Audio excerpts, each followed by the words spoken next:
What's the deal, y'all? This your man King Eric, the media assassin, coming at y'all with another video. Be sure to subscribe, hit the like button for me. So, I was finally listening to Supreme Clientele 2 from Ghostface Killah. And I gotta say, overall, it's fucking dope. It's dope, man. Now, the reason why people are probably,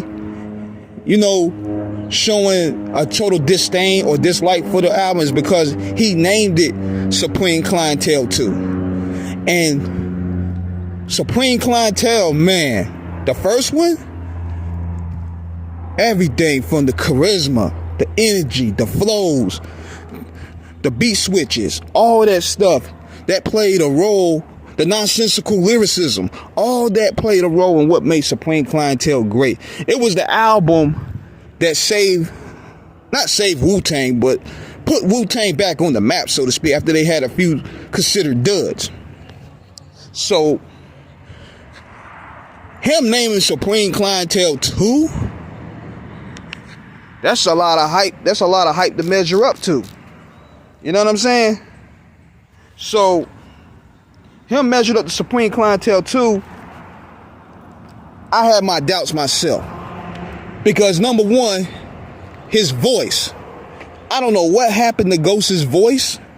Maybe it comes with age. It feels like as though the flow is still there. I mean, the mindset is still there, but his voice, it started going away around the time he worked on the 36 Seasons album. Now, you'll hear glimpses of the old Ghost from time to time. You know what I'm saying? The pen is there. The wordplay is there. But the voice, man, and that became a key decider on how I approach Supreme Clientele 2. Rap Kingpin was dope. I like that, and I like Metaphysics. But people were saying that Ghost was taking more of a lazier approach, rhyming over break beats and all that stuff. But at the same time, I felt as though he did his part on this. It was better than I anticipated. He had a great supporting cast on here. Now, I was worried when I first heard the song with MOP, because I seen that his voice was kind of shot right there. And another thing too, he also said that he may have some unreleased stuff from the Supreme Clientele era he wanted to put on the song, like old songs. So that automatically gave me oh man, here we go.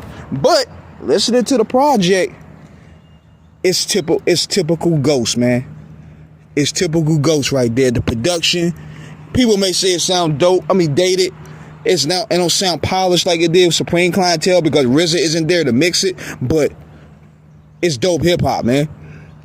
And people got to understand, Ghostface is 55 years old, bro. 55 years old. You're not going to get prime Ghost. You're not going to get prime Ray like that. My only issue with Ray, however, Ray can still spit with the best. My issue with Ray is sometimes his beat selection. Because it seems as though these guys never want to select the beats that people want to hear. I also had an issue with Nas to a degree, because it's like, damn, you niggas have all the nicest producers at an arm's reach, and you never want to lose them. You never want to use them. Like, you have all these dudes, they'll do it for free. Same with Eminem.